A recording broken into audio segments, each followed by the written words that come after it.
Mga kabayan, useless, walang silbi at magiging kahiyahiya lang ang mga tauhan ng ICC kung sakali man na mag-issue sila ng warrant of arrest laban dito sa mga opisyal ng pamahalaan, partikular kay Vice President Inday Sara Duterte, Senador Bato de la Rosa at dating Pangulong Rodrigo Roa Duterte. Ito ang tahasang sinabi ni Solicitor General Minardo Guevara sa isang panayam ng matanong siya kaugnay sa panibagong isyu kung saan ay dinadawit si VPSARA na nasa likod di umano ng uplantukhang noong siya pa ang alkalde sa Davao. That the Philippine government has no legal duty to cooperate. So, ibig sabihin noon ay hindi rin naman ma-enforce yung warrant kasi wala namang enforcement mechanism ang ICC. So, the ICC has to rely on domestic institutions to enforce yung kanyang mga processes like warrants or subpoenas or summonses. Kailangan nila ng cooperation by the government agencies concerned para ma-enforce yun. Samantala, nanawagan naman si Atty. Panelo, ang dating legal counsel ni FPRRD, sa mga inaakusahan nitong si retired police na si Arturo Lascanas na idemanda na nila at ipakulong itong si Lascanas para matigil na ang kasinungalingan at tahasang paninira o pagdadawit sa mga opisyal ng pamahalaan na di umano ay nasa likod ng uplantukhang noong mga nakaraang taon.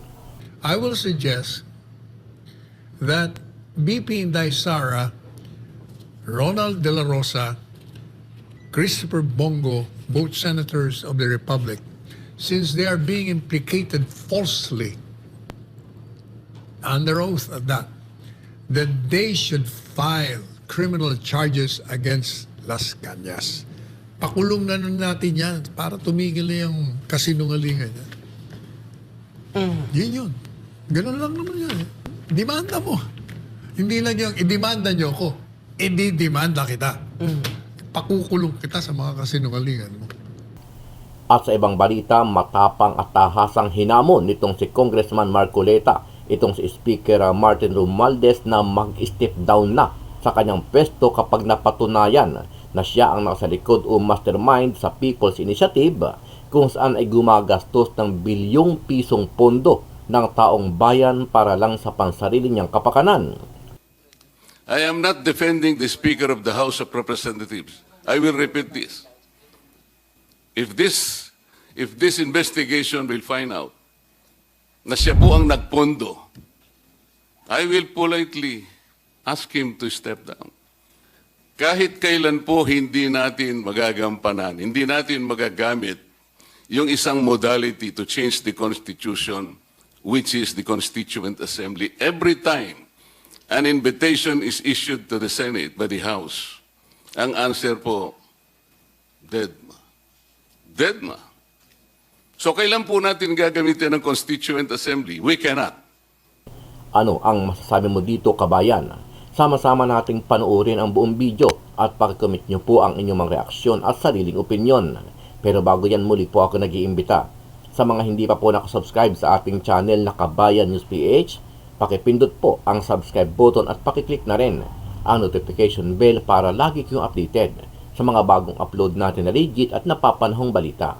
Maraming pong salamat. Solicitor General Usoljen Minardo Guevara, sinabi nitong walang mekanismo ang International Criminal Court o ICC para ipatupad o i-enforce kung sakaling mag-issue ang ICC ng warrant of arrest. Umaasa lamang anya ang ICC sa pakikipagtulungan ng Estado o bansa para maisisilbi ang warrant. Dagdag pa nito, maaaring maglabas ng arrest warrant ang ICC laban sa mga opisyal ng pamahalaan ng Pilipinas kung sino mang individual na maaaring nakagawa ng krimen noong kasapi pa ang bansa sa Rome Statute at kung may probable cause o sapat na batayang nakita ang kanilang pre-trial chamber. Pero pagdating sa enforcement, iba na anyang usapin ito. Kaya naman mahalaga ang kooperasyon ng Philippine government. Ang pahayag na ito ni Guevara ay nang matanong kung maaari bang maglabas ng arrest warrant laban kay Vice President Sara Duterte matapos iugnay ang pangalan nito sa oplantukhang upatayan sa Davao City noong alkalde pa lamang siya ng lungsod. Pero nanindigan naman ang opisyal na walang jurisdiksyon ang ICC sa Pilipinas matapos kumalas noong 2019. Kaya tumangging makipagtulungan sa kanila ang bansa, bukod pa ito sa mga isyu ng soberanya. And regarding that part, no yung sinabi ni Mr. Trillanes na baka or anytime soon ay maglalabas na ng arrest warrant ng ICC. You know, even assuming for the sake of argument na totoo yung sinasabi niya, the thing is, the President has already declared that the Philippine government has no legal duty to cooperate. So, ang ibig sabihin noon, ay hindi rin naman ma-enforce yung warrant kasi wala namang enforcement mechanism ang ICC. So, the ICC has to rely on domestic institutions to enforce yung kanyang mga processes like warrants or subpoenas or summonses. Kailangan nila ng cooperation by the government agencies concerned para ma-enforce yun. So pagka sinabi ng Presidente na we will not cooperate, saan patutungo yung mga summonses na yon or subpoenas or warrant kung wala namang mag-enforce? Kaya parang baliwala rin yun.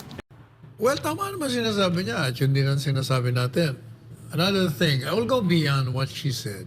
I will suggest that BBM-SARA, Ronald De La Rosa, Christopher Bongo, both senators of the Republic, since they are being implicated falsely, under oath at that they should file criminal charges against Lascanas. Pakulong na nun natin yan para tumigil na yung kasinungalingan yan.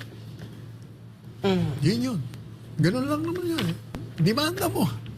Hindi lang yung i-demanda nyo ko. I-demanda kita. Pakukulong kita sa mga kasinungalingan mo. Samantala, Attorney Sal, it can be obvious, Attorney Sal, pero sa tingin ninyo po, ang, ano po yung mangyayari kung sakali magsampa talaga ang mga nag-aakusa kay Vice President Sara tungkol sa aligasyon laban sa kanya? Kung magsasampa, di ang gagawin ng ICC, alam mo naman ICC, hat na hat sa atin. O di, kakaroon sila ng PI. Kangaroo Court na PI. Bakit ko sinasabing Kangaroo Court? Mulat sa pool naman Yan pong ICC, hinusgahan na ang ating bansa. Hinusgahan na yung mga di umanong involved sa extrajudicial killing. Kaya, kunya-kunyari lang yung PNL. Tapos magkakaroon naman sila ng hearing kunya-kunyari. Court hearing, Kangaroo Court din. Mag-issue sila ng warrant. But as I have repeatedly said in our program, yung warrant of arrest na yan, useless yan kung ang gobyerno na where the arrest is to be served, hindi magko-cooperate. Kung mag-cooperate, it's another story. Pero hindi mo pwede mag-cooperate because it goes against our sovereignty. It is illegal. It is unconstitutional if you support the ICC. And gusto ko lang susugan Attorney Sal, kasi nasa balita, nung sinabi na ating Solicitor General, si Attorney Maynard Guevara, sabi niya, bahala ang ICC na, sila naman talaga mag-decide na mag-issue ng warrant of arrest. They can issue a warrant of arrest, but implementing the warrant of arrest here in the Philippines, ibang usapan yun. Hindi ba yan ang matagal na natin sinasabi. Kung nakikinig ito sa programa natin. But what will happen, Attorney Sal?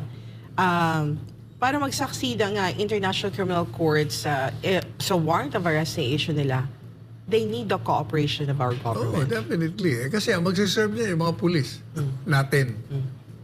Alright. Wala naman silang personnel. Sino magsiserve? This is an A4 sheet of paper. That's right.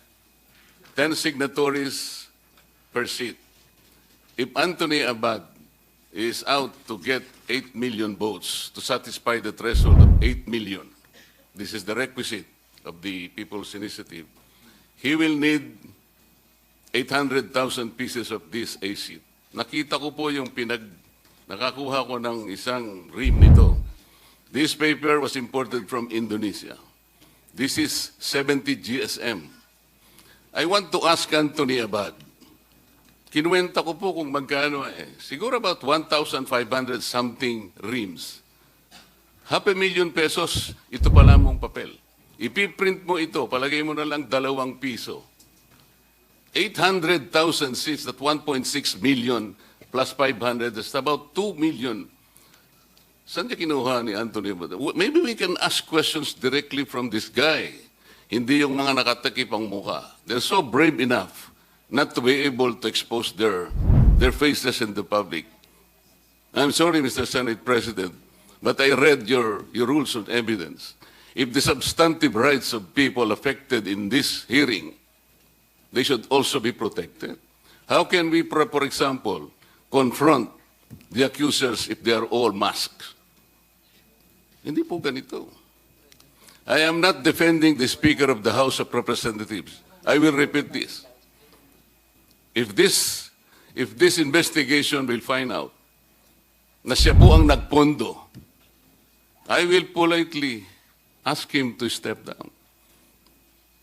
Pero alimbawa po kung ito'y ginawa ni Anthony out of exasperation, out of frustration, because I think for the longest time, the House of Representatives have been inviting the Senate to meet with us on a constituent assembly, and the Senate repeatedly refused us. This is on record, Madam Chair. Kahit kailan po hindi natin magagampanan, hindi natin magagamit yung isang modality to change the Constitution, which is the Constituent Assembly. Every time an invitation is issued to the Senate by the House, ang answer po, dead ma. Dead ma. So kailan po natin gagamitin ang Constituent Assembly? We cannot. It's impossible. Sa sinasabi ng Senate, well, ang dami pong ano eh.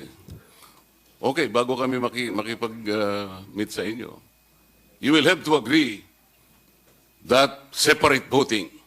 Ganun po palagang nangyayari. Ito po ang nangyayari. Ako po matagal na sa Congress. Kung hindi ako nagkakamali, Madam Chair, panahon pa po ni Speaker Belmonte, pinag-iisipan na natin to. Restrictive economic provisions, blah, blah, blah, blah, blah, blah. But we never agree just to meet. Alam po ninyo, Madam Chair, ang pinag-uusapan, mag-meet lang po tayo. Tsaka na po natin pag-uusapan kung yung 3 reports is voting separately or not. Madam Chair. Pero Yes, wala I po think, tayo. Tama observation ni Attorney Marcoleta, but that cannot be forced.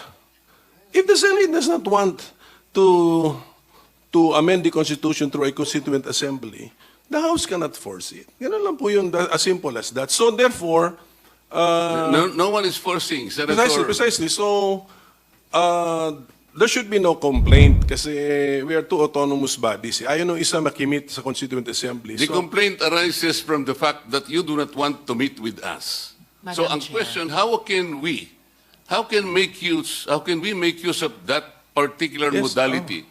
It is the first modality. Yes, that means that the present composition of both houses cannot avail of that mode kasi ayaw nga nung isang house makimit. So, ano na po yan? That's a political question, gamitin sa issues sa election. Pero our problem with the PI is yun na nga. Therefore, we suspected some politicians to be behind the PI because ang tinutumbok ng People's Initiative is the procedures sa Constituent Assembly. Kilala ko yung